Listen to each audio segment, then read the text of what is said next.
Hey guys, it's me Lola or Ducky or whatever you want to call me.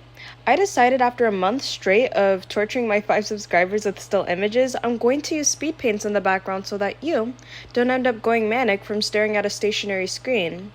This is going to be about my take on the third Sykkuno victim, or should I say Victoria because she's such a hero, named Leia.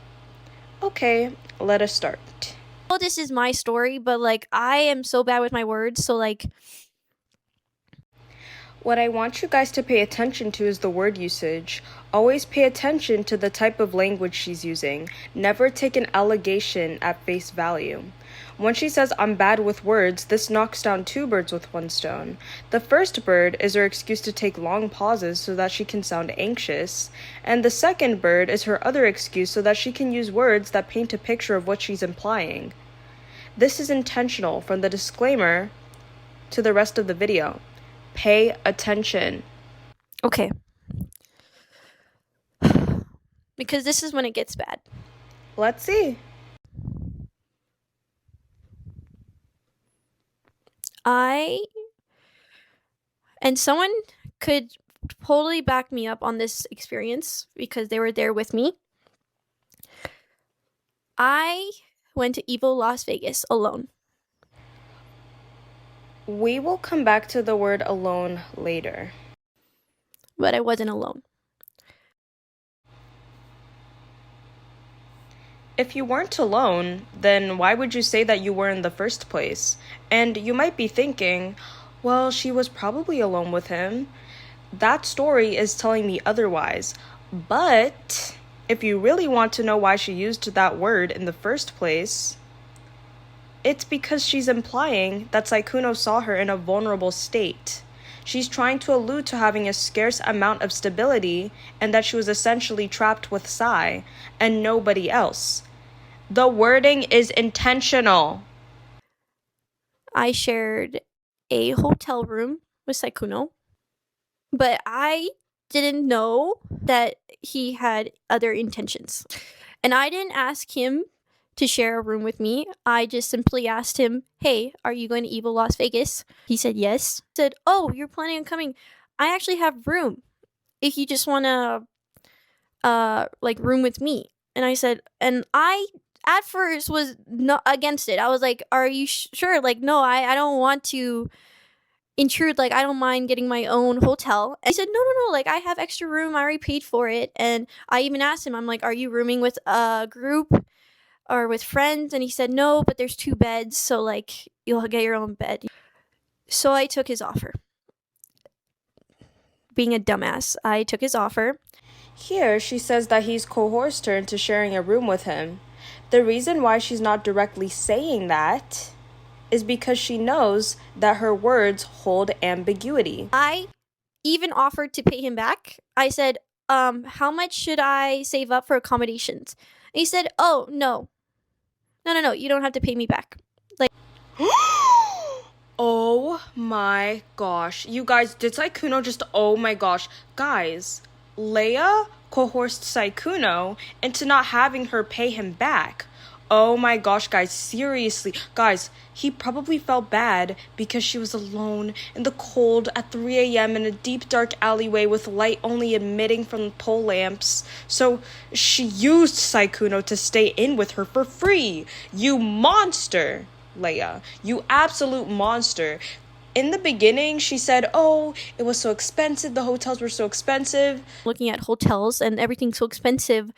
So he offered to pay for a room. You guys, she coerced Sykkuno. Oh my gosh, you guys. Sykkuno is the victim here, guys. Not clickbait. You guys. I'm not even joking. This thing holds more dead air than a Hassan stream. Is it that hard to come up with a fabricated story? No, I'm so serious. Is it that hard? Because I had to cut out 4/5 of this whole video because it was just so much. Come on now. We were watching the movie. He started to get very angsty or something. I don't know how to explain it. He pretty much tried to make a move on me. And I was fully trying to say like I'm just here to watch the movie. Like I'm just here to watch the movie. But me being a dumbass and not being very like what's the word? Very strong in like mentally, not physically. I mean like maybe this is a people pleaser in me, but and maybe I don't know, benefit of the doubt, or because I still thought he was cute, or I don't know. I am going to hold your hand when I say this. People cannot read your mind. If you're struggling with advocacy, then that is not a somebody issue. Sai doesn't know you personally, according to you. So if he doesn't know you, he cannot take advantage of a weakness that you supposedly have because he does not know you well enough to know your weakness. And also, the comment about his attractiveness, how was that his fault in any way? You got ready, nails done, hair done, everything did, to cam up and record. Imagine if one of your audience members started streaming and started saying things like, "Oh my god, you guys, I was misled by her charm, her looks. Even though I chose to be in proximity to this person, I couldn't resist. I just had to empty my pockets." It is no other person's fault that some people lack discipline. I like to use food as an analogy, so I'm going to go ahead. Let's say you went to a gathering and you weren't expecting food, right? You're on a weight loss journey, you're trying to lose weight, but you saw food on the table. Let's say this is food you haven't had in a while that you tried to stay away from. After tackling with your brain to fight that desire, you end up giving in. After a whole BIN to the GE fest, you later came to regret it. You knew how those foods made you feel mentally, and it only felt good at the time. But whose fault is it? Are you going to complain to the people hosting the gathering that they had food and they should have been mindful of your fitness journey? No, nobody forced you to eat, and especially not that much. If anything, they'd want you to eat 1 or 2 at most. If you'd take none, that is not an insult to them. Learn to take accountability. He tried to make a move on me, resolute, I don't know, but he made a move on me. It did take like 30 minutes. Wow, I don't want to share that. I don't like sharing this on. This is like so personal. Like I don't talk about my intimate life at all. But I don't sleep with anyone that I'm not dating. And it didn't happen that night. I didn't want it to happen. So instead, I just gave him oral. Okay? And then when he fell asleep, I got out of bed and I just ate a banana and I was just staring out the window. I was dissociating. So, a consensual interaction. Dissociation, in simple terms, means that she later then regretted it.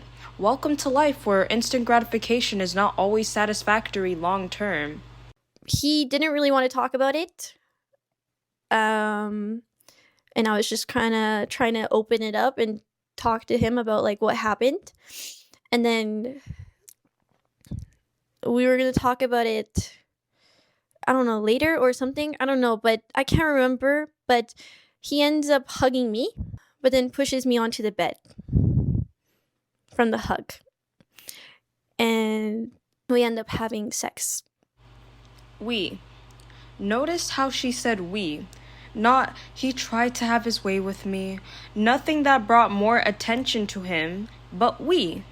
And I didn't have it in me to tell him to stop. So I just let it happen. Excuse me? This is why we do not take people's words at face value. Ladies, we need to stop doing this. We need to stop fabricating stories and forcing our harmful perspectives onto the public. If anything, this does harm to the person she's accusing, the general public to be dubious when victims come out with more stories, and to the younger generation of young girls and young women. I have not heard a single person mention how that affects the youth. The younger generation copies us. They have access to the same social media platforms as we do. People are no longer watching cartoons. They are no longer watching substitutes for social media platforms. They're on YouTube. They're on TikTok. They're on Instagram and every other platform you can think of. What that does is it sets the trajectory for the youth to start thinking that every sheepish interaction they have with the opposite sex is automatically assault or rape. This will do more harm than good. This goes as far as people, even people who are the same gender, the same sex as me, complimenting me and then following by saying, "Oh my God, I'm sorry if it's weird." How is brightening up somebody's day weird?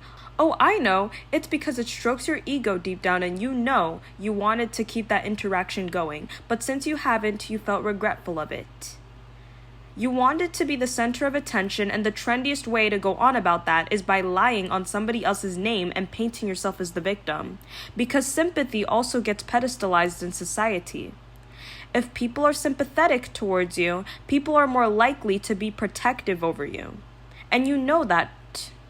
You know that, which is why you take advantage of that. Misinterpreting an interaction with somebody on purpose creates social anxiety. It creates tension, which later extends to people pleasing. Yes, the same insecurity that you have just happens to be one that breeds from not making the other person lash out because you're afraid of you no longer being safe. These accusations were a result of somebody vilifying another person and resulting in the recipient becoming a target and no longer feeling safe.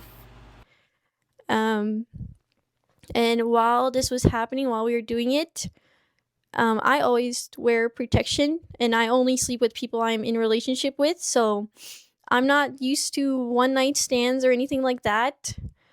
But we were not using protection, and I'm legally hard of hearing, if you guys don't know already. I'm sorry, but who are you?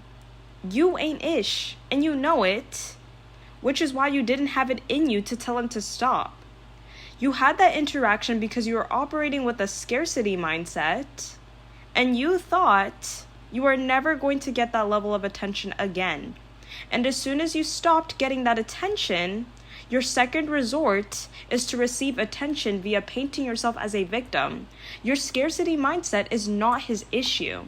But in the heat of the moment, he asked me if it was safe, and I didn't hear him, but I just said, and he finished. Huh? Huh? Did he ask you if you could stay with him and you couldn't hear him, so you said, Did you guys kiss while watching a movie and you couldn't hear him, so you said, When you had your first sexual encounter, did you also say, Huh? What?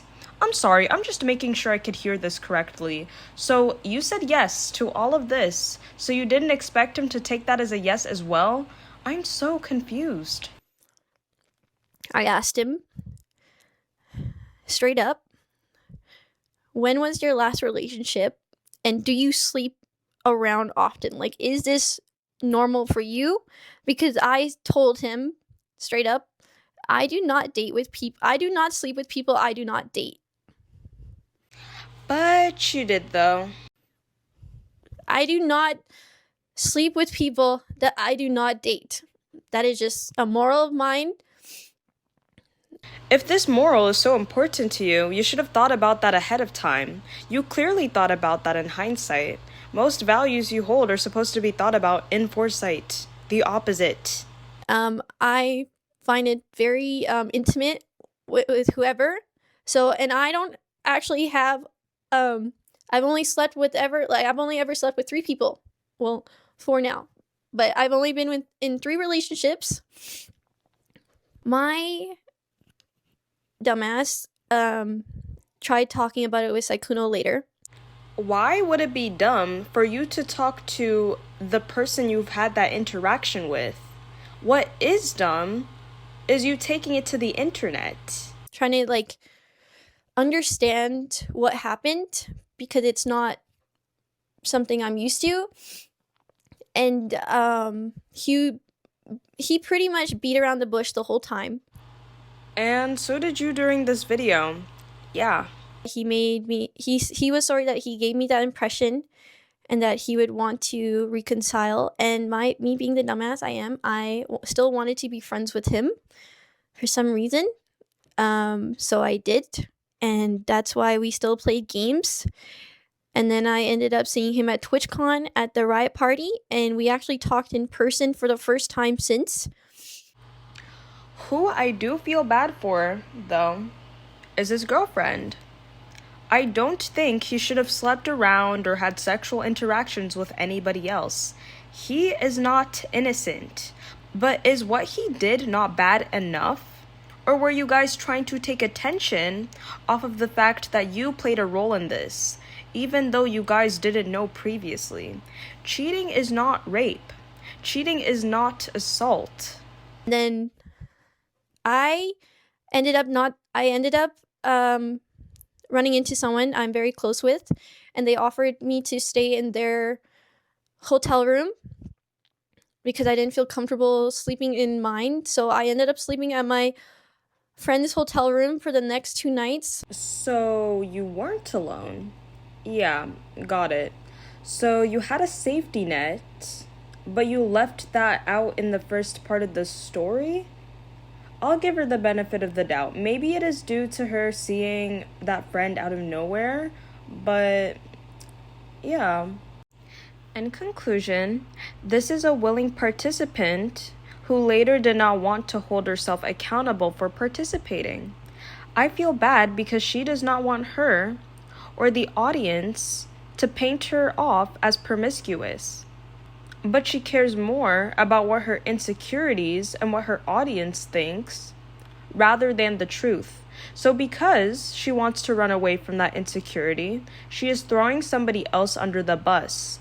This is spiritual warfare.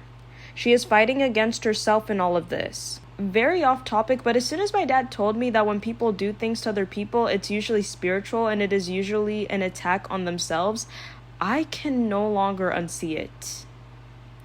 But that is all I have for today, and yeah, bye-bye.